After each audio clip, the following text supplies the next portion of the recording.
a 15-20% decline in housing in 2022-2023, Dave. So, and that's, I'm just, what goes up must come down.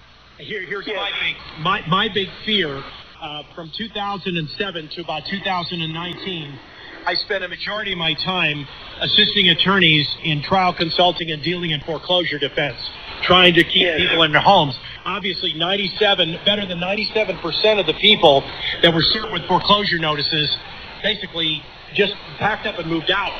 And just left their houses to the bank, creating more of the stagnant economy as well as a shadow inventory, which a lot of is coming down.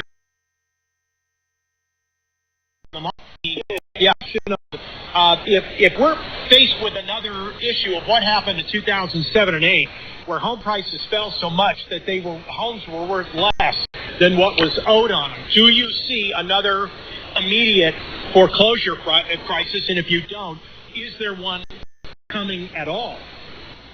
Well, I think there's one coming. The question is, quite honestly, the timing of it. I think you're going to see homes hit the market, and I think you're going to see a reluctance of buyers to step up and pay these prices. Homes has just, quite frankly, Dave, gone up too much in a short period of time. I think when you take a look at the cost of owning a home, it may still make sense for a lot of people to rent. I think we're going to see homes fall in certain parts of the country very sharply. I think the big surprises be when interest rates start to go up, how fast they go up and how far they go up. I think it's going to be a shock to the economy and also a very severe shock to the housing industry. What do you think the Fed is going to do about this? I know a lot of people are criticizing the Fed, saying, okay, it's your time to step up now. I mean, can't the Fed just tell the Biden administration, hey, look, we're not going to loan you money. That just makes money and basically enslaves the United States government the way I look at it. The more they borrow, the deeper in debt they are. You were just talking about that. Well, I think you also have to put in perspective something, again, you and I talked about in the last show. 25% of all the U.S. currency in circulation has been printed and put into the economy in the last year. So when you talk about how much money the Fed has pumped into the system, they've pumped in a tremendous amount. We're starting to see it work its way through the pipeline, and we're starting to see core inflation go up very sharply. Everything we use all across the board is significantly higher than it was a year ago. And I think it's going to continue to go up as we get into 2022 and beyond. I think we're looking at a period, quite frankly, Dave, very similar to the late 1970s and what we witnessed in the 1980s. Well, that was, when the oil prices just, took a dump. The number is 844-769-2944. We have Joseph Meyer with us. He is the author of Straight Money Analysis, and he has a .com website by that same name. You can go there to subscribe. The number, if you have to ask a question. If you have a question on your mind right now, financial question, I know some of you are really struggling out there. This is your opportunity to get advice from somebody who's in the know. 844-769-2944. We don't have a whole lot of time left in the show, folks, so you better get on the phone lines and let's engage in a little financial social intercourse here. Gold and silver, Joe, is what the outlook for precious metals. Is that what everybody's saying? Is that this is where to hedge everything?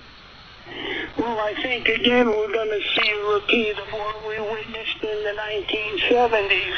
I think we're looking at stagflation, which, as you know, is rising inflation, falling output, and rising unemployment. I think as we start to see interest rates go up, we're going to see the equity market and housing fall, and we're going to see gold and silver start a new fresh up leg to the upside to significantly higher prices. So I think this may be the perfect time, if you don't own gold and silver, to certainly become involved in those markets. Now, as far as the markets go, what about just owning gold and silver as a physical thing, as the precious metal itself?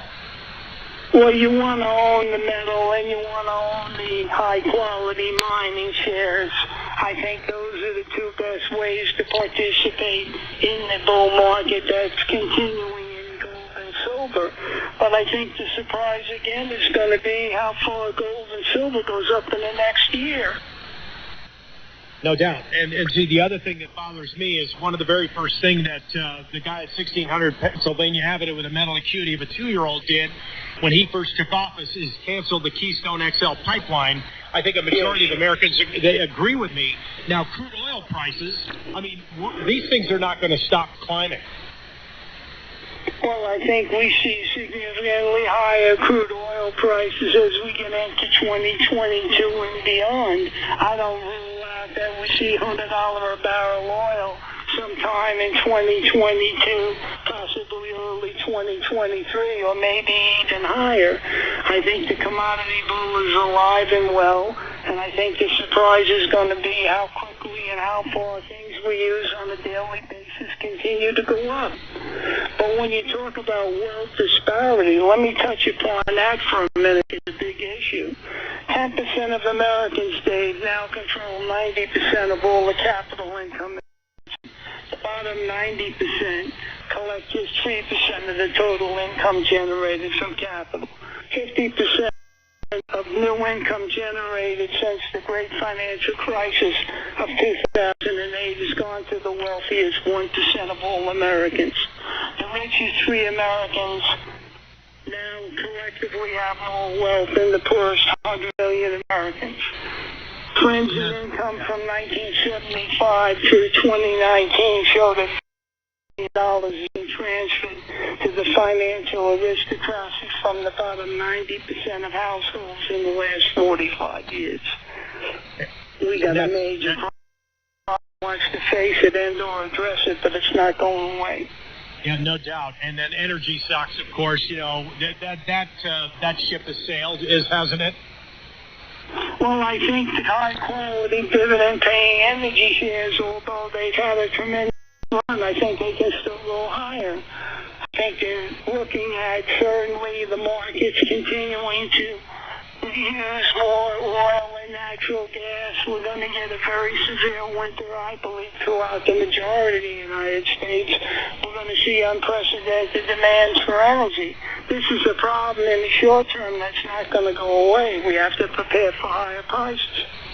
All right, so this situation, as far as people are like, okay, Dave, come on, ask him the big question: which stocks are good? What can we hold them for long? Do we get in and buy them now and hold them for a little bit? I mean, which ones are the good long-term values? Right? Well, I name them in the newsletter, as you know. I knew we were going to get to that. Straight money analysis is the question. Joe, we've got phone calls coming in. Chad in North Carolina, what's your question for Joseph Meyer? Yes, sir. Thank you for taking my call. I've been following the markets kind of, loosely for the last, 12 years or so, and this is going to probably sound like a dumb question, but about, 34 I started 401k at the company I'm at, and it's probably about the equivalent of what I make in a year, but, I keep hearing a lot of talk about you probably want to get out of the market. What would you do with that if it were you? I mean, Well, I think you want to protect the equity and, more importantly, the capital in the account. If you can move to the cash side of the portfolio that you're currently in and raise some adequate cash, I think that would be a very wise thing to do. I think the upside in the market, as I said, from these current levels is limited, but I think the downside could be extremely great. So I wouldn't have any problem at this point, as well as the market has done over the last decade and beyond, moving to cash and protecting the equity in the account until we get a more clear picture of exactly what is going to transpire in this economy. That answer your question, Chad? Okay, forgive my ignorance. Can you be more specific about what you mean by moving it to the cash? Moving to a money market fund. Oh, money market fund. Okay. Yeah, it's a. I don't know if I can move it to a Roth or not, but. Well, the first thing I do is check with your accountant and find out if there's any tax implications by moving out of the market between now and the end of the year? Would it be possible for you to do it now in 2022? Okay. All right. Thank you so much. Yep, that's that's what CPAs are for, Chad. Thanks so much for calling. Joseph, it's just the craziest time, and I see gas prices, going up and up and up. How high do you think they're going to go in the next year? We're going to see $5 gas in the U.S. We've already seen it in California, but I think we're going to see it in many more states. I think the days, quite frankly, and again, honestly, of cheap energy are long behind the states. We're never going to go back to $2, $3 a gallon gas.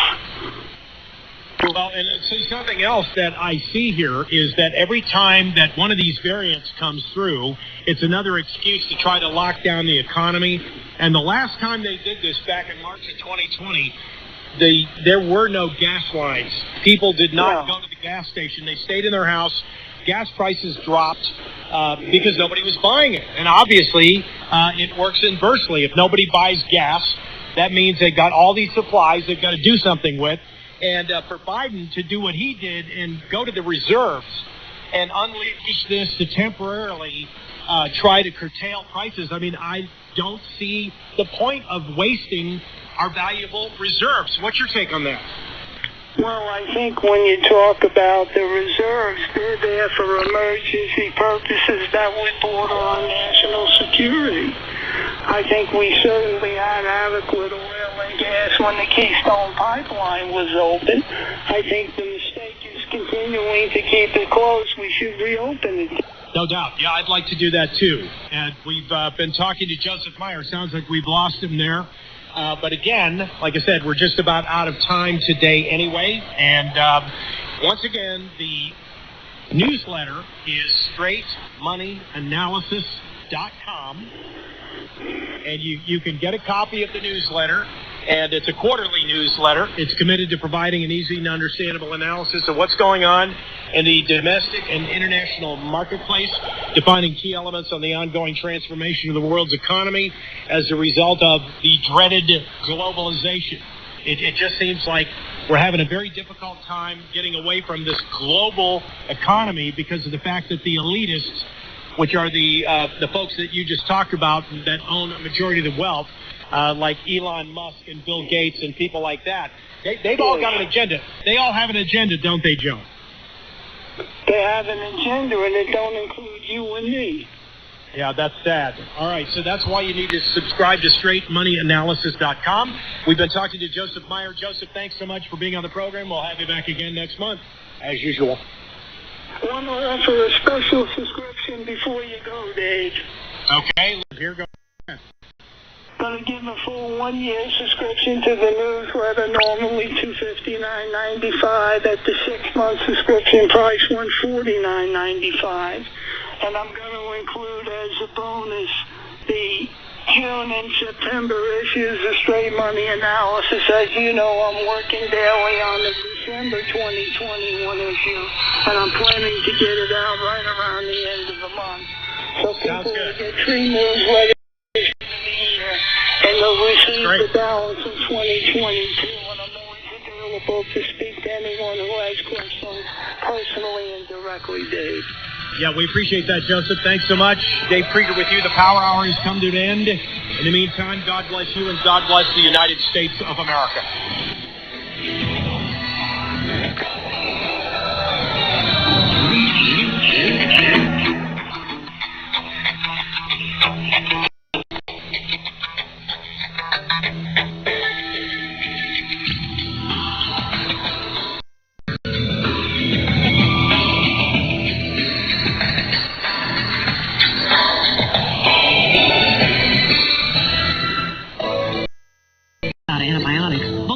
Probiotics. Antibiotic means against life. Probiotic means pro-life. Antibiotics kill bacteria that are infectious and harmful to the body. They also kill the good bacteria, though, that are necessary for good health. Probiotics from living streams replaces a healthy balance of friendly bacteria and normalizes the digestive tract. diarrheal disease are just a few of the problems people develop when the intestinal flora is out of balance. Living Stream's probiotics create the healthy balance needed for good digestion, suppresses growth of pathogenic bacteria, and actually increases resistance to infection. Call the Power Hour, 877-817-9829. Order your Living Stream probiotics today. They're 2, 4, and 8-ounce bottles, and Living comes with a money-back guarantee. Get your body back in balance with Living Stream's probiotics today. 877-817-9829. That's 877-817-9829. Probiotics. Everyone should be pro-life. As you all know, everything begins with an idea. Ideas have helped shape the very world we live in. All.com began as an idea, allowing entrepreneurs and small business owners like yourself the opportunity to not only survive, but thrive in an era where corporations dominate. ThePowerMall.com is a small family-owned business who has partnered with companies you've come to rely on and trust over the years, like North American Urban Spice, Miracle 2 Soaps, Vitamir, Humana Food Storage, to name just a few. Fight back against large corporations when you buy from ThePowerMall.com. Need to speak to a real person? Call Jay at ThePowerMall.com and receive superior customer service. Call 1-877-817-9829 right now. That number again is 1-877-817-9829. Support small businesses and buy from the good guys at ThePowerMall.com. That's ThePowerMall.com. Hi, this is Catherine at the Power Hour. The Power Mall began when Joyce Riley discovered an all-natural soap that heals skin issues and can replace your bathing, laundry, and household cleaning products. That soap is Miracle 2 and is made from natural minerals and coconut extract with no added fragrances or colors and is naturally concentrated and biodegradable. I guarantee after you discover how amazing Miracle 2 products are, you'll recommend them to everyone you know. To order, call 877-817-9829 or visit thepowermall.com today. You'll learn why so many people say it's not just soap, it's a miracle.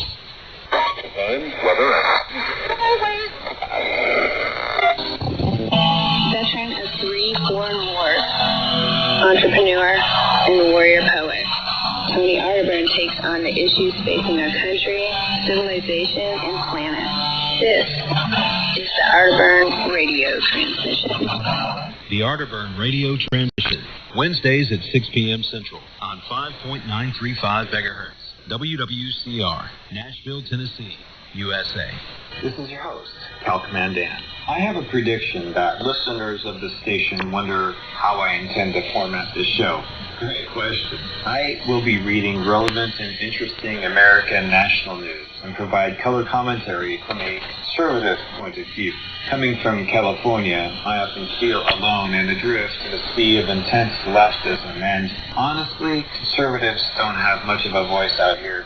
Tune in to Air and Wave Radio Show, Saturdays at 7 p.m. Central on 4.840 megahertz. WWCR, Nashville, Tennessee, USA. From Walterville, South Carolina, in the United States of America, the international broadcast, The Overcomer, with the voice of the last day prophet of God. Ladies and gentlemen, proclaiming profoundly, with deep conviction and divine anointing, the kingdom of heaven is at hand. Stay tuned now as we carry you into our programming here on the Overcomer radio broadcast, projecting to all mankind everywhere that Jesus Christ is coming in your lifetime. This is the last generation. Prepare to meet your God. Maranatha.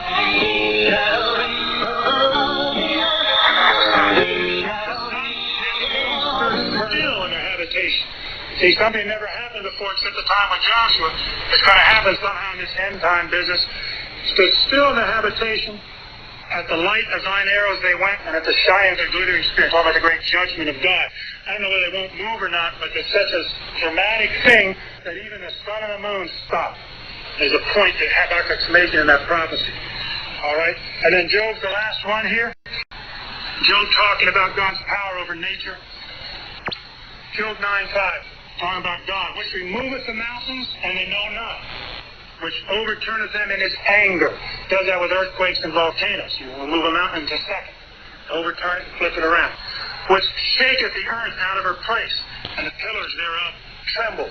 foundations of the earth with those tectonic plates going down. He can shake all that. Which commandeth the sun, and it riseth not. He can tell the sun, don't rise. If he wants to. And sealeth up the stars, which alone spreadeth out the heavens and treadeth upon the waves of the sea, which make Arcturus, Orion, and Pleiades, and the chambers of the south. Okay, I'll stop there. I believe God really helped me understand how he uses the signs in the heavens. I'd like to preach a message on it soon about the signs of what we call the zodiac. They were put there for us by God. They've been totally hijacked by the devil. But here in the restoration of all things, he would like us to enjoy what he did up there. Remember, they began at the beginning of time. There was no written word for the people of God until Moses wrote the...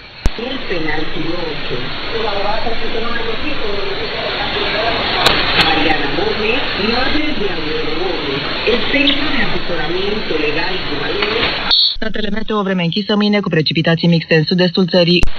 Meteonet Mohan. Ma quando vai to le bonne qui anche Türkiye'nin sesli radyosu.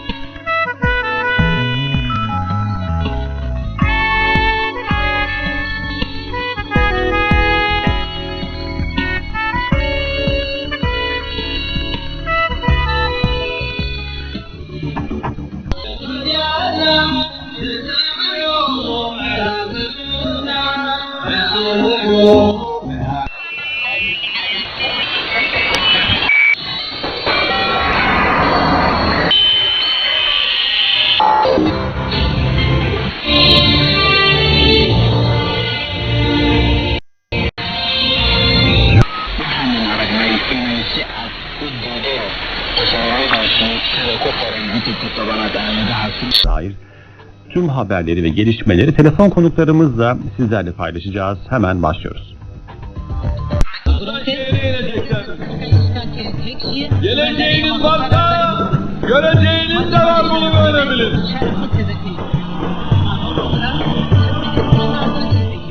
Bunu böyle bilin.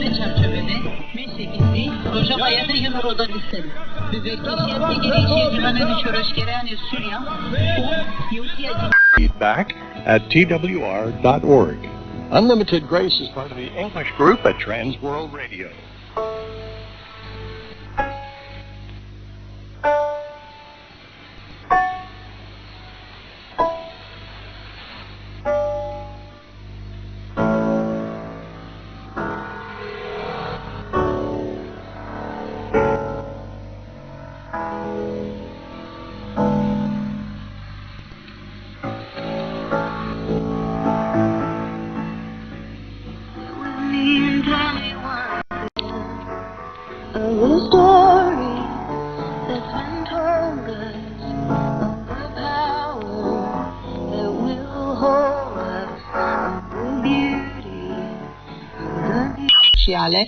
A generat o serie de Jason, I am from San Francisco, California in the United States, although I am now living here in beautiful Wuhan, China, and you can call me by my Chinese name if you prefer, Shengwan Jiewan, and we are here today with...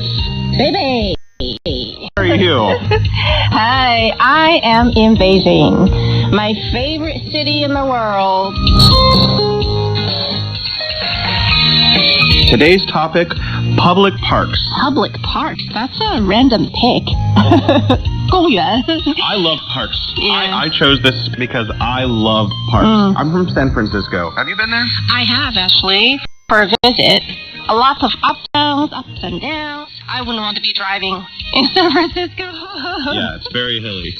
But it's beautiful. You know, I got really good at parking there. I have to say I'm a master at parallel parking in San Francisco on the side of a hill where people think it's like virtually impossible. Right. I got really good at that. I'm very proud. But I'm a little off topic.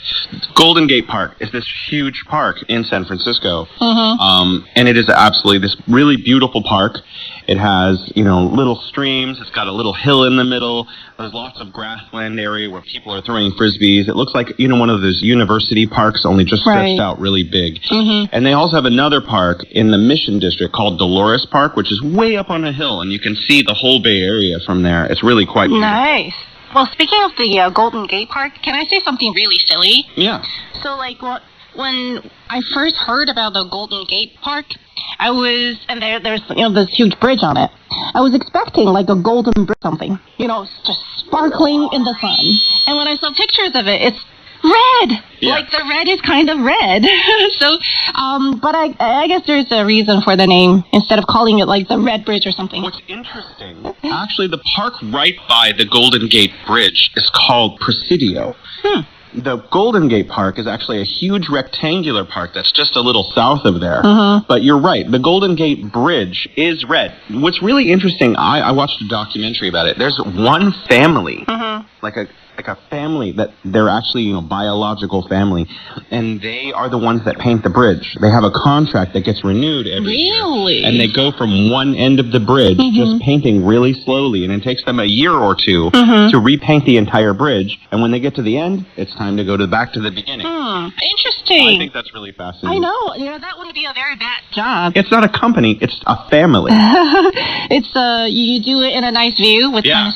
Right, that's true. If you're not afraid of heights. Interesting. There's a bridge here in Wuhan, where I am living now, and it looks a lot like it. So sometimes I ride my bicycle over there. It's not that far from my home, like a half an hour ride, and it looks like the Golden Gate Bridge. It's very similar. So I could check that out. So there is the Changjiang Bridge, right? The Changjiang Daqiao. And there's I know there's Erqiao. It's like the second bridge over the Yangtze River. So are these names familiar? Changjiang Daqiao, Changjiang Erqiao. Actually, they're not familiar to me. I was told by a local who grew up here that there are 11 bridges. I've only seen like 6 or 7 of the really big bridges, but there must be like, dozens and dozens of smaller bridges because there are little estuaries and rivers and creeks and stuff everywhere here in Wuhan. It's full of water. But we're way off our point. Parks. Yes, back to parks.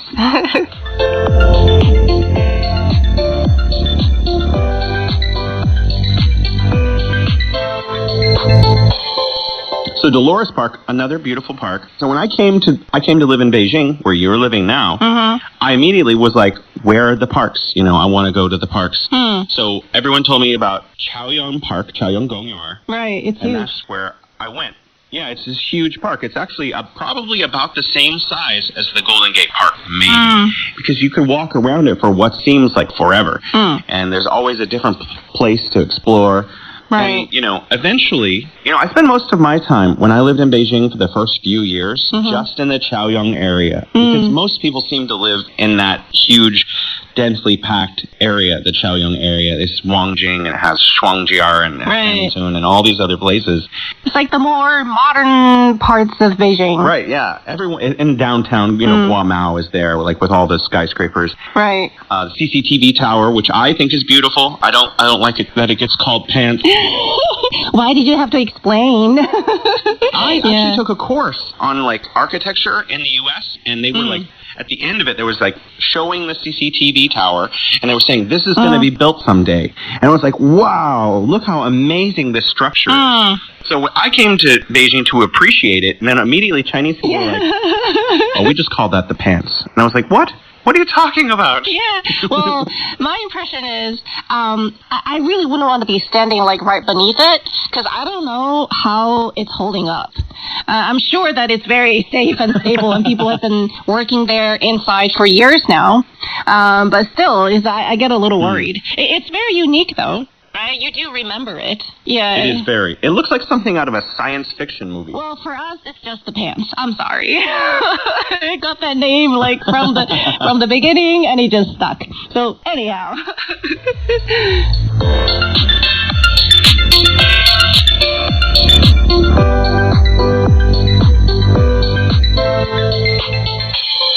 You know, in Chaoyang, there are all these little tiny pocket parks everywhere. There are like little parks in addition to this park and other parks. But after I lived there for a while, I was riding my bike along on the west side of Beijing, and I found this park called Yuyuantan Park. Yes. Are you familiar? Yeah. I have been living in Beijing, I don't know, 6 or 7 years when I finally just like, what's this thing? Oh my gosh. And it's this super massive park with this huge lake in it and these bridges, and like it's just like, wow, where has this thing been hiding this entire time? I guess Beijing is really big.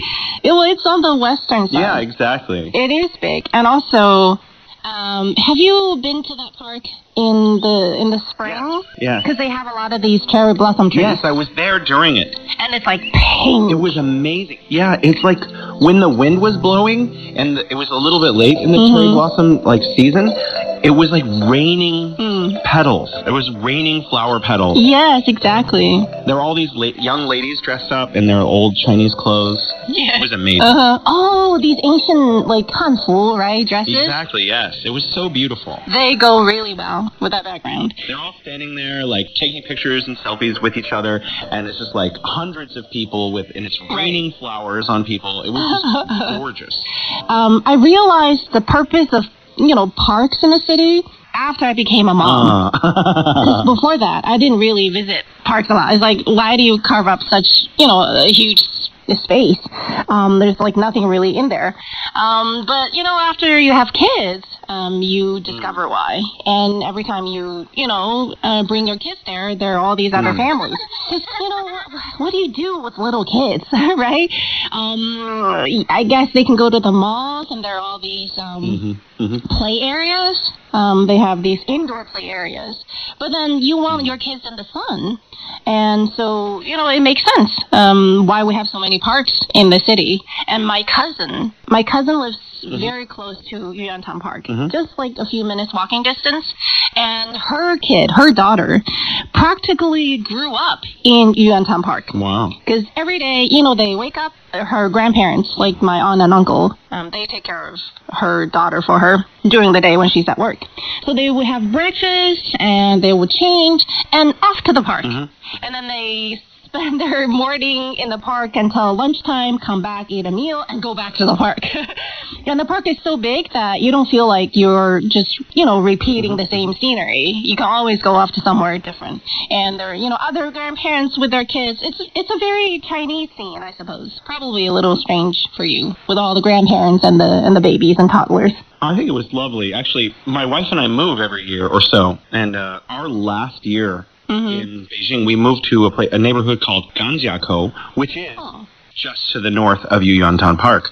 And so we got to spend a little bit of time there. And you're right, yeah, in the weekdays, when everyone's at work, it's a little quieter. In the week, it is just rammed with like people all year round. Yeah. But what I found really interesting is there are these huge placards on the north side of the lake, and there are all these photos that they're constantly updating of like who has taken the most beautiful picture. Oh. And if you look around, there are a lot of really older people, I would say retirees, with huge, super expensive looking cameras competing. Sometimes there'll be like a hummingbird in a tree, and there'll be like 5 elderly people all holding these like massive, super expensive looking cameras, all taking pictures of the same hummingbird. I think that's really great that, or like lotus flowers in the summer.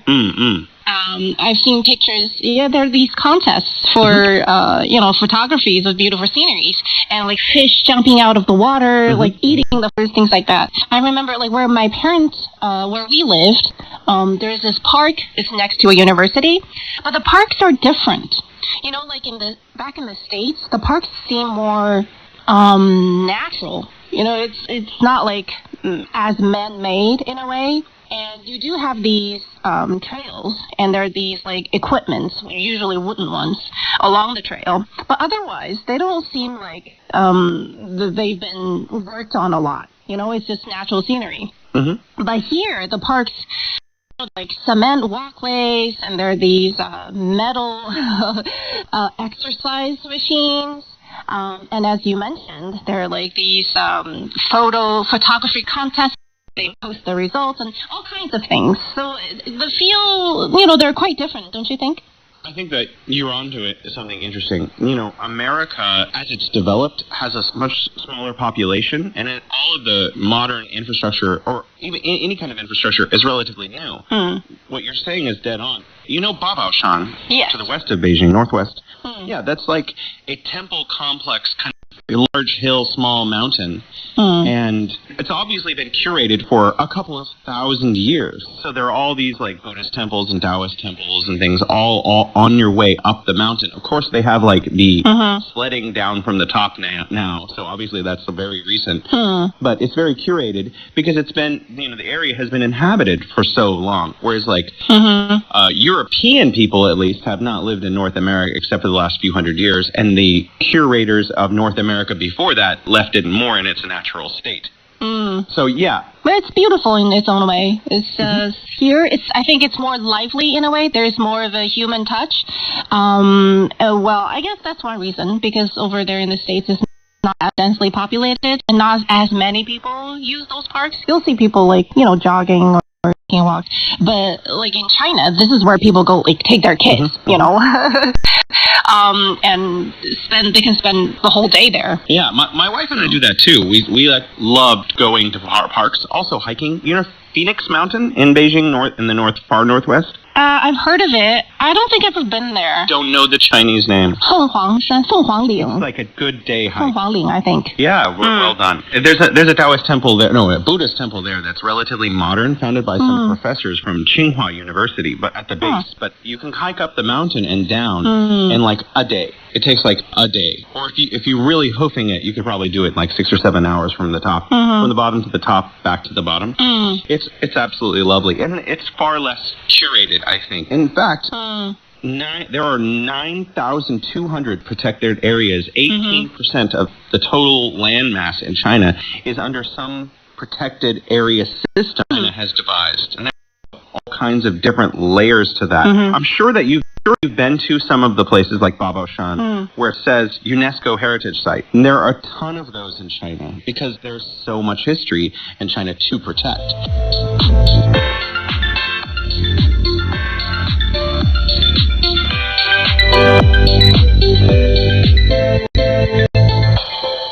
So my wife and I recently went to a mountain called Wudangshan, or Wudang Mountain. Oh, wow. Yeah, That's where they have the Taoist temples and Taoist practice, right? It's known for that. Yes, exactly. Right, yes. Tell us about it. Well, it's lovely, and it's exactly how you described. There are all these Taoist temples there. There's one in particular called Purple Heaven Temple that I thought was Purple Heaven. Outrageously beautiful. You know, like, as a Western person, a lot of times we see this ancient Chinese architecture in a kind of romantic way, something that we don't have. And so when I went there and I saw all of this actually some of the buildings in Purple Heaven Temple are some of the oldest preserved temples of that style. They're like 2,000 years old. They're so stunning. There's these huge pots of water everywhere with buckets around them. Wait, with buckets? And you can imagine why. Oh, right. If there's a fire, everyone needs to save these buildings immediately. They're so important. It's obviously UNESCO. It's protected heritage site. So there are a lot of places like this all over China where it's like, it's so pristine, it's so beautiful. And, you know, they're not hotels on, you know, next to the Taoist temple. Was it hard to get to the, like, Wudang Mountain? Did you go by train, and did you have to, like, transfer? I've never been there. Well, I mean, from here, from Wuhan, we just took one fast train. But you might have to transfer one stop from Beijing, I imagine, maybe. But once you get there, we took a taxi from the train station, like 10 minutes. And there were hotels at the base of the mountain outside of the area. And then the entire mountain is controlled by the same, I don't know, part of the government or a company, I'm not sure.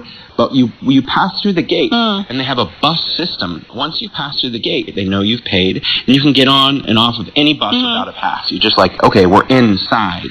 And then the buses take you basically everywhere. Was it expensive, the tickets? I actually don't remember, but it was not cheap. It was like a couple hundred yuan, so I guess that's like 30 or 40 bucks in US dollars. That's not that much to pay for like access to a mountain. You know, they're not just one temple. Like you mentioned, there are like a lot of different temples there. And on the peak, I should mention, Tai Chi actually comes from this mountain. This is where it was invented. So that's another reason for people to maybe go there. But, Wudangshan is just one of many UNESCO heritage sites that are protected, and China has them all over the place. As someone who comes from a different country, one of the things I want to do is see as much of China as I can, which is weird because when I was living in the United States, it wasn't as much of a priority. Right. I was like, oh yeah, Grand Canyon's there, sure, maybe I'll go there. Maybe that's what I experienced, because I was just watching some of your videos on Bilibili and also your blog. I was reading your blog. I was like, wow, he's been to like more places in China than I have, and he's been like, studying these different areas where, like I grew up in Wuhan, actually. Wow. Yeah. But I don't really know the city as well. It's like just a place you grew up, you don't go find out its historical sites, or you don't go where the tourists go. Yeah. But I've been to the Huanghelo.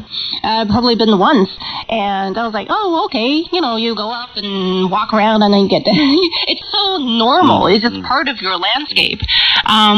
So you don't take the time to study. But then when we travel, to other countries, then you do all these research and you go to all these places that everybody think you should go.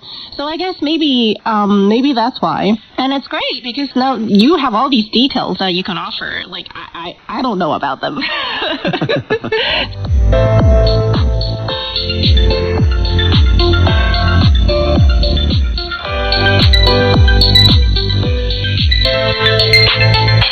One thing I noticed last year was there were a lot of sandstorms, and I understand that they come where in Beijing. Do you remember sandstorm? Really? Sandstorm? Yeah, sandstorms. You remember when the sky turned yellow last spring? Well, yeah, that's like 10 years ago. I haven't experienced one in for years. Wait, you lived in Beijing for like 9 years, 10 years? About 9, yeah. About 9 years, yeah. Yeah, so maybe at the beginning you had experiences. No. I mean, at the beginning there were no sandstorms. I mean, there was specifically, I think it was the spring of this year. Yeah, and there were like 3 days of the sky turning yellow. Oh, this year. Yes, yeah. And that was really odd. It was really odd. Everybody was wondering. Exactly. Yeah, because we were like, wait a minute, we got this problem solved. Exactly. And we haven't had that for at least, I feel like at least 5 or 6 years.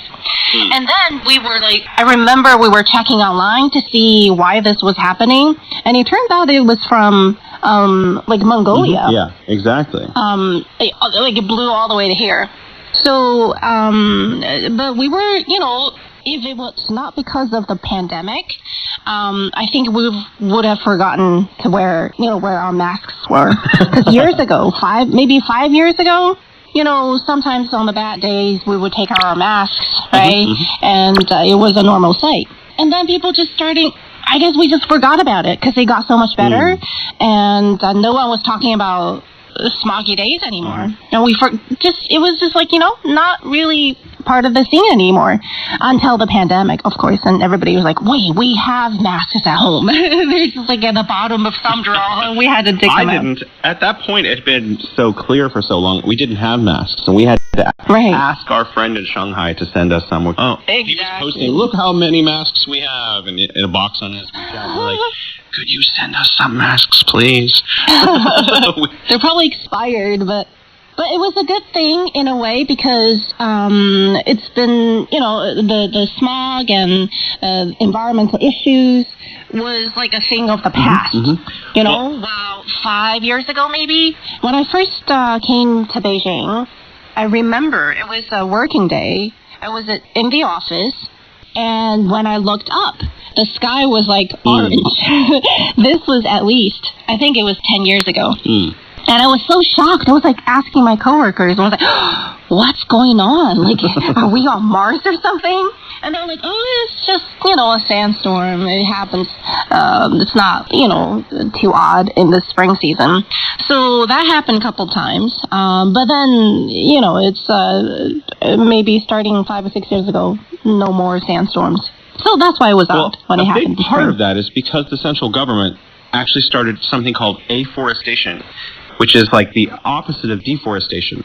And on the edges of the Gobi Desert, all around it, on the east, the west, and the south side, there was a certain need to plant plants everywhere, and millions and millions of trees and bushes and things that could survive there were planted all around to sort of contain the desert to some extent, and a little bit to pull it back. So it shrunk just a little bit on the edges, so that more forest could contain the desert to some extent, and that helped a lot with this kind of thing that we're talking about now. I think reforestation, and also especially the greening of the desert, as we say in Chinese, it's been a huge project in China for years, and actually for decades. It's just the public didn't know much about it until we had the internet and we can see videos and articles from the past.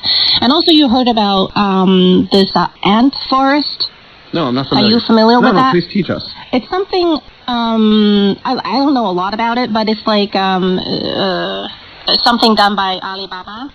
Like you can donate either money or sometimes if you, on WeChat, you track how many steps you've been walking. And if you have been very active, let's say you have 20,000 steps, you've done 20,000 steps a day, you can donate some of that and to plant trees in the desert. And also, I think there are small amounts from your purchase you can donate to reforestation or planting plants in the desert. So it's been a huge effort. And there's this particular plant that we hear a lot about.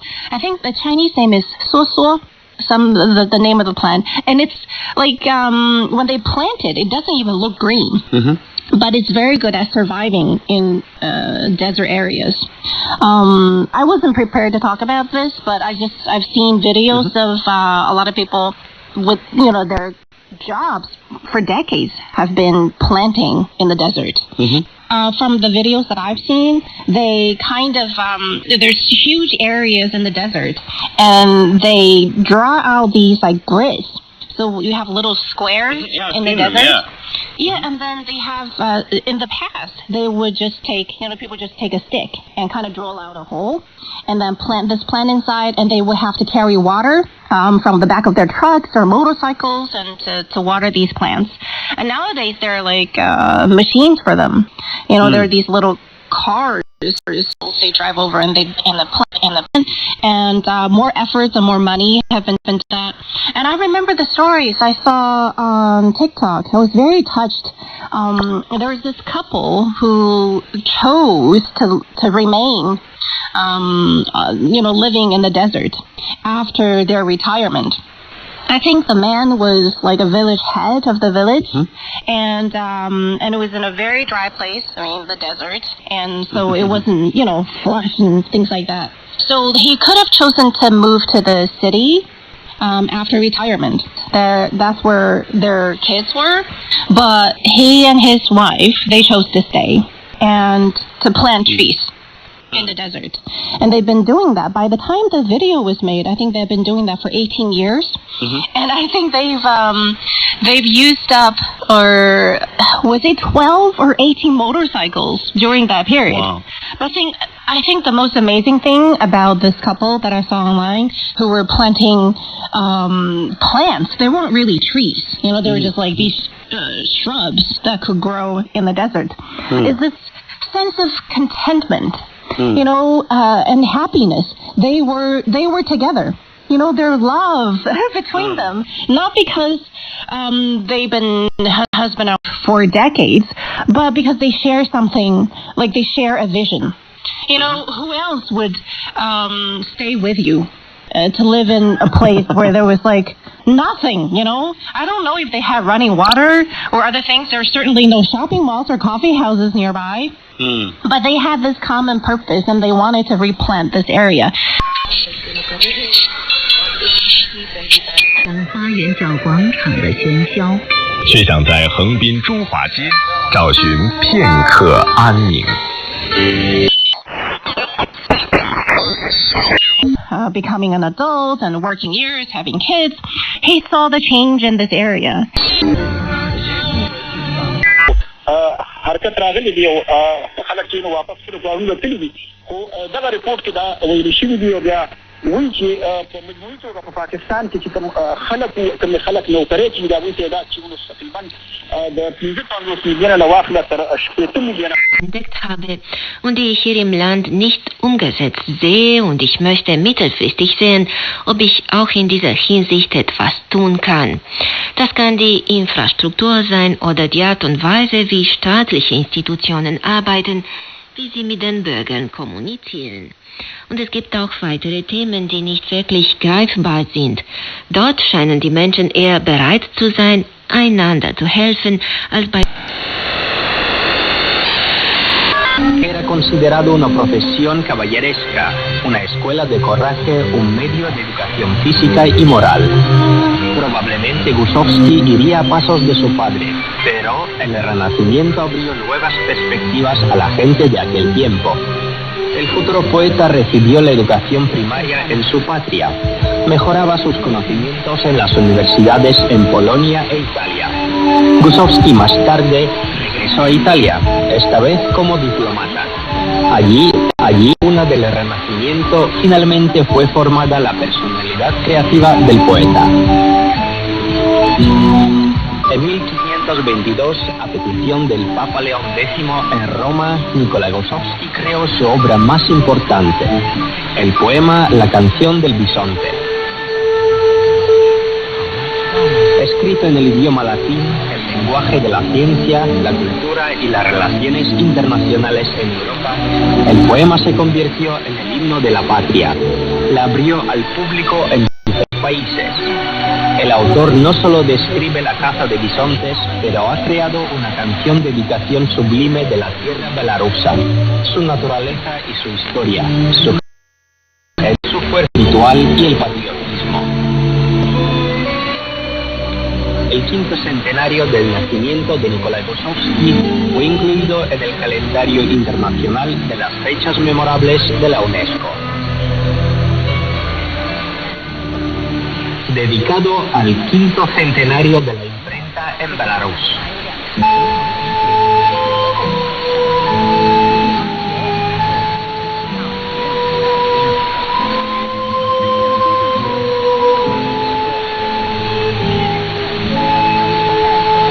El 6 de agosto de 1517 fue un gran acontecimiento en la historia de Belarus. Aquel día apareció el primer libro impreso en lengua belarusa. Lo ha publicado nuestro glorioso compatriota Francisco Skorina en Praga, Chequia. Antes y después del evento, el belaruso viajaba extensamente por Europa para obtener conocimiento de las habilidades científicas y de impresión. Estudió en la Universidad de Cracovia, brillantemente aprobó el examen para el título de doctor en medicina en Padua, Italia. Por cierto, allí, en una de las universidades más antiguas del mundo, hay un salón de los 40, donde se encuentran los retratos de los personajes más famosos que estudiaron o enseñaron en esta institución. Uno de ellos es de Francisco Skorina. La fama europea Skorina la obtuvo en Praga, donde tradujo y publicó su primer libro. En la capital checa, la memoria de nuestro compatriota fue inmortalizada en placa y monumento conmemorativos, del mismo modo que en Vilnius, donde continuó sus actividades de publicación. Libros de Skorina en aquel entonces eran conocidos en toda Europa y hoy se guardan cuidadosamente en bibliotecas y museos de Belarus y Rusia, Ucrania y Polonia, el Reino Unido y Dinamarca, Alemania y la República Checa. Por supuesto, sobre todo los belarusos honran la memoria de Francisco Skorina. Monumentos al compatriota glorioso fueron establecidos en varias ciudades del país. Su nombre llevan las calles, bibliotecas e instituciones educativas. La Escuela Belarusa en Vilna, Biblioteca y Museo Belarusos en Londres, la Sociedad de la Lengua Belarusa.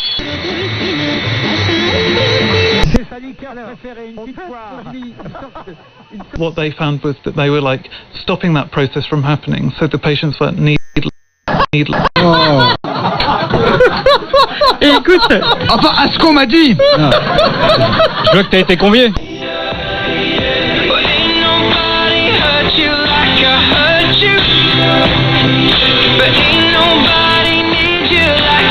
Komoly. A szorongás. Ön is érzi magát. Mit gondol?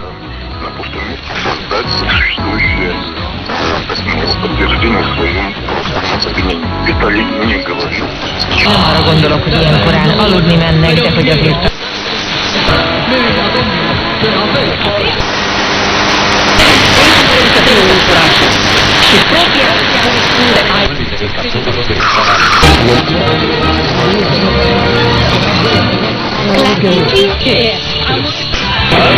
We try to take it slow, but we're still losing control.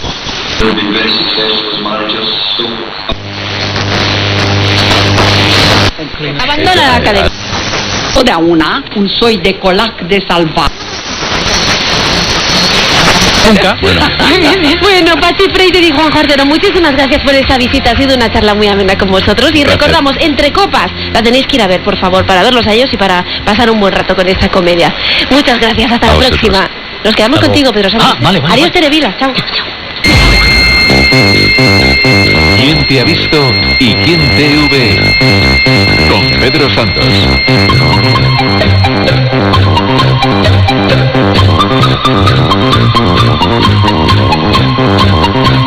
Pedro Santos, ¿qué pasa? Bueno, estoy encantado porque Juanjo acaba de comentar que es maravilloso el programa que hacemos de Viaje al Centro de la Tele y estoy hinchado, henchido y voy a reventar, o sea que... Pues no revientes aquí todavía, No, que tenemos que hacer un concurso con los oyentes. Sí. Pedro Santos es el director de Viaje al Centro de la Tele y es la única persona que espera que Papá Noel le traiga cintas de archivo. Ese eres tú. Sí, ya me han dado mi carta, claro. Julia, he sido bueno, creo que he sido bueno.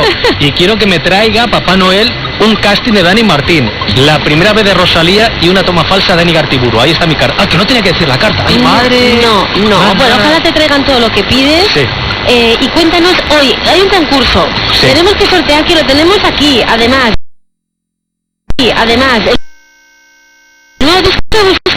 El nuevo disco Bustamante que se llama otro ejercicio de la lista de los premios Planeta, Últimos días en Berlín, de Paloma Sánchez Garnica. Esto para los oyentes que acierten quienes hablan en los fragmentos que hoy nos traes, ¿verdad? Claro, porque como siempre es escuchar voces del archivo de Radio Televisión Española y tenéis que decirnos a qué personajes corresponden. Actrices, cantantes, presentadores, políticos, y creo que me sé hasta el teléfono, o sea, por si me lo preguntan. Por si me lo preguntan. Bueno, ya tenemos oyentes que han llamado. Si no, en un rato lo vuelves a decir. Vale. Ya han llamado, fíjate. ¿Ya han llamado? De la convocatoria antes y ya han llamado. Fenomenal. Vamos a saludar a Manuel de Ferrol. Hola, Manuel.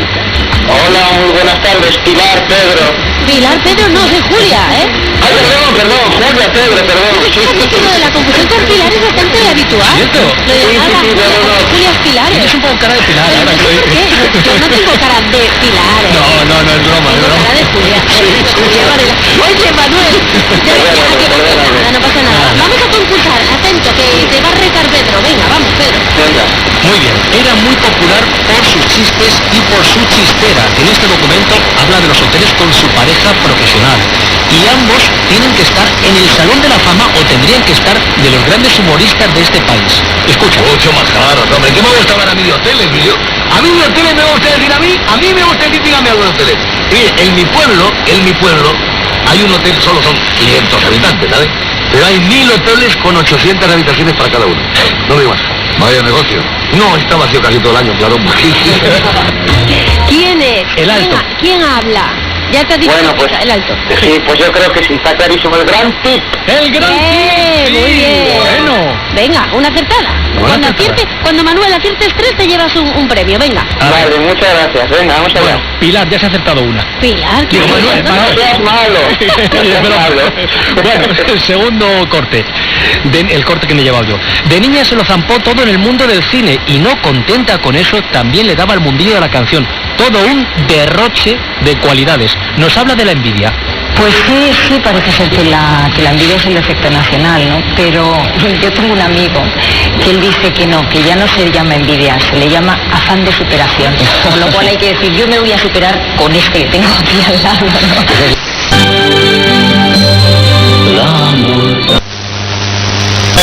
beso tan grande, grandísima también, de Sampo y yo, y de Sampo y yo, la gran Ana. Wake up in the morning and run the ball 60. Come on now. I say Mux, Nix. You say Mux, Nix. Just repeat it after me, babe. You say Mux, Nix. Yeah, it's Mux, Nix. Helpful words from Germany.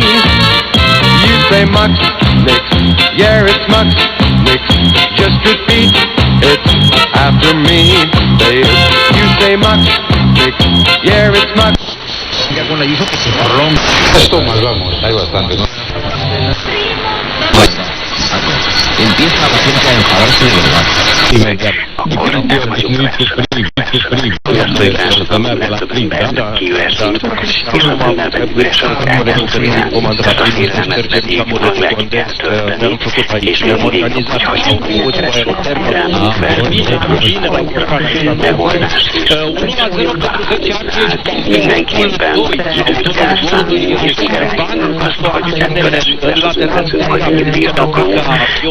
Ebből fogyasztanunk, hanem attól, hogy mennyire sikerül elszenvednünk, és mennyire tudjuk megtapasztalni éppen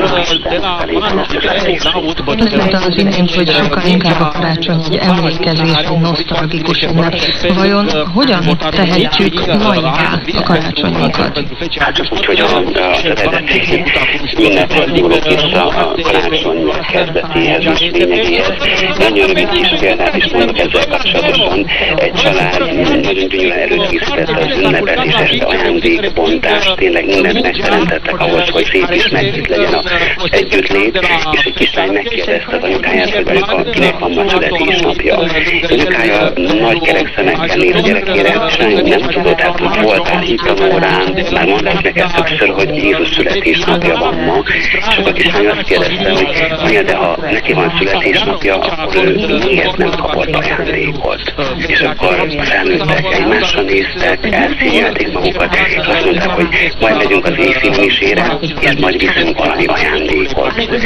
Igazából ez lenne a lényege, hogy tudatosítsuk magunkban, hogy Jézus születésnapjára készülünk, nem csak a családi együttlét és szeretet ünnepe, hanem Jézus születésének az ünnepe azt is jelenti, hogy bennem akar megszületni. Má teflonové nádobí a tam teda nejsou tyhle ty bromované zpomalovače hoření, ale teflon jako se také ukazuje poslední dobou, že není úplně zdravý, to jsou zase jiné perfluorované látky, také jsou to persistentní látky, takže jako doporučovala bych časem třeba se vrátit těm tradičnějším materiálům, dřevo nebo les je lepší z mého pohledu. Taky mám černou plastovou nabíračku, děkuji za připomenutí. Takže si na to dát pozor, protože naopak je to navíc je to nádobí, které přesně tak, dostáváš to do kontaktu s jídlem, jo.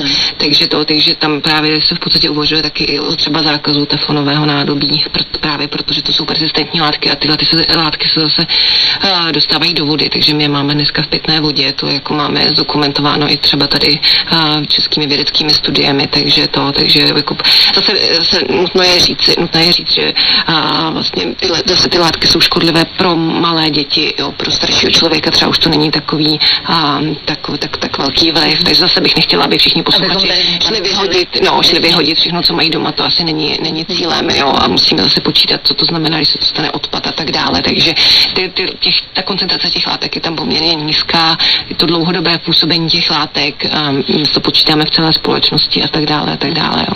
Nicméně v současné době, když si chci jít něco koupit, mám podezření, nebo ne podezření ani, ale chci vědět, že ten výrobek je bezpečný, tak mám nějakou možnost a třeba i dát v základní zkušenosti vědět výrobce, že třeba má výrobek, kde ty látky jsou obsažené.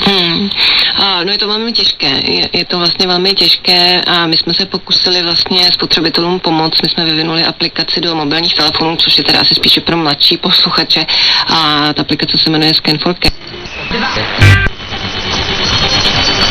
De muziek zoals toen, in mono op de middengolf, hier op În play-off se află Clubul Sportiv Universitatea Craiova și Rapid de București cu câte 31 de puncte, cu mențiunea că formația olteană și-a disputat determinării, ce înseamnă...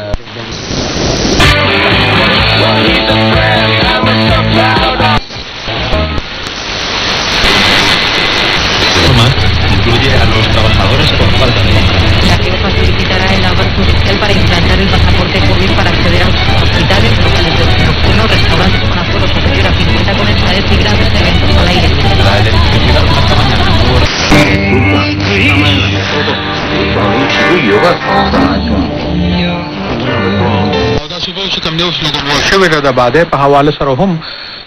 You have no idea, none of you. No one can make you grasp it. You say, well, Brother Stair, we're going to continue on like always. Yeah, you'll keep buying and selling. Being in China, where you can really sense the vitality, like how... Period. No reprieve. The mark of the beast, the identity of the world system is absolute. And that is the truth. I just,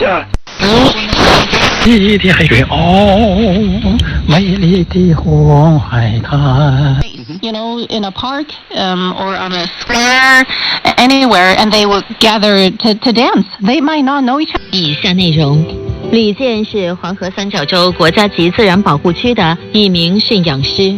14年前，他意外救助了一只受伤的大天鹅。节目最后，山东台记者带您去听李健讲述重获新生的天鹅，却在去年深秋再次面临生存危机。生命的奇迹能否再次上演？这里是全景中国，欢迎稍后继续关注。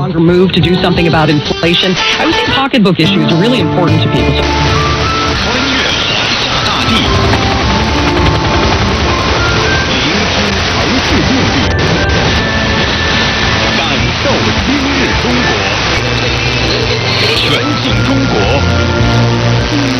呈现。欢迎关注全景中国节目。黄河绵延5000多公里。如果上天注定我和你走过难忘的一段，我一个人在路太遥远，我愿。 음악까지 비키정 기자가 전해드렸습니다. 계속해서 날씨 전해드리겠습니다. 12월 16일 한반도는 전국이 대체로 흐리고 곳곳에 비 또는 눈이 내리겠습니다.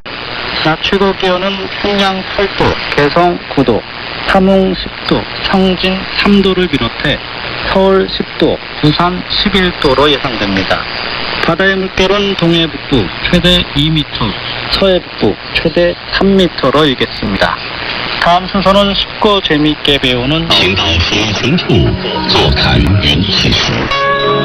王维的诗中有话：喜欢，喜欢，听，公一来你听，听，听，什么音乐？公一来你。 什么音乐？什么音乐？什么音乐？你平时喜欢听什么音乐？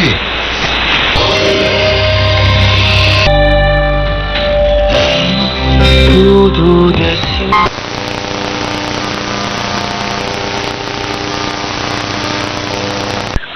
to criticize the federal. The best service. And right now, SolarMax has an exciting new offer. You get Tesla 420 panels and Powerwalls for $79.96 per month, 0 down. Dial pound 250 from your cell phone. Say the keyword solar. Relieve chronic joint and muscle pain. Diminish soreness and inflammation. Alleviate stress-related symptoms. Boost immune.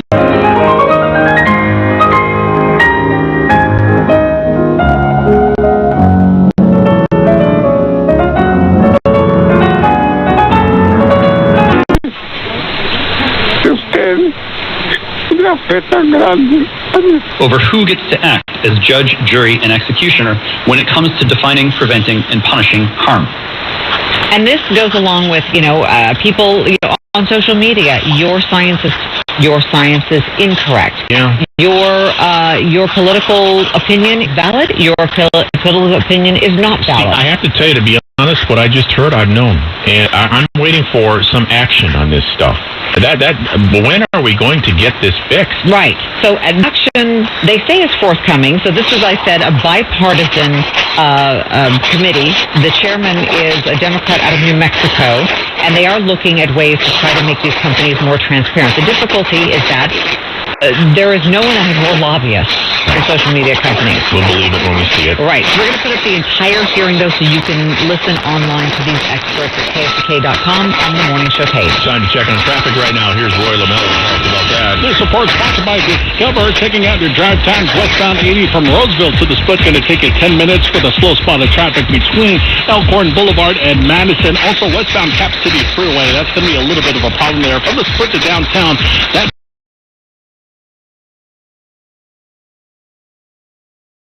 economy, infrastructure, political process, hierarchy. No good in 1 hour or 3 and a no. That happened when they throw up their hands on trusting in the U.S. dollar. When that happens, it is going to be absolutely catastrophic. You're listening to the Overcomer Ministry in Walterboro, South Carolina, where the coming of Jesus Christ is preached. 24 hours a day throughout the entire world. Our prayer request line is 843-777-5053. That's 843-7.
I say that because, over time with each year, you learn about this particular beat, and you sort of, you kind of learn some lessons from covering, maybe the first pay raise story, for example. You learn what language to use. You learn how to describe this information and these topics in a very specific way. And I think you get better at that, or at least I did, with each year, with each, pay raise or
come upon you. That love of money that covers us.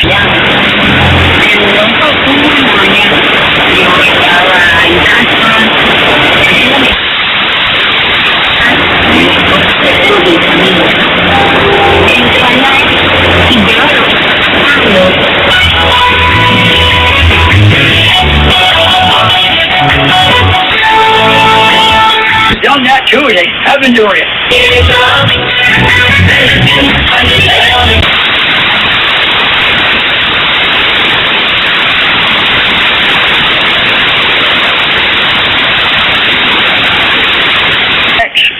Things like that will be a curse. Go to now, you.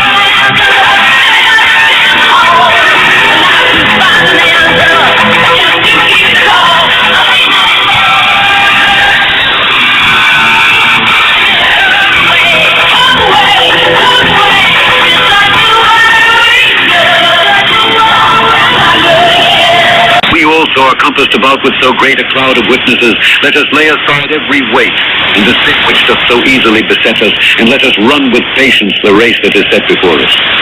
Looking unto Jesus, the author and finisher of our faith, who for the joy that was set before him endured the cross, despite...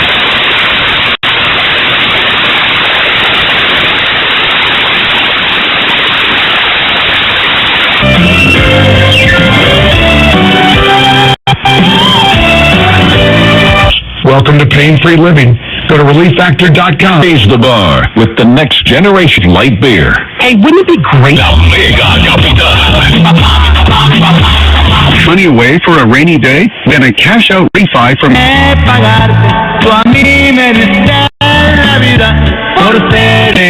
I feel like we need to re-release the Kraken. I mean, honestly, breaking news.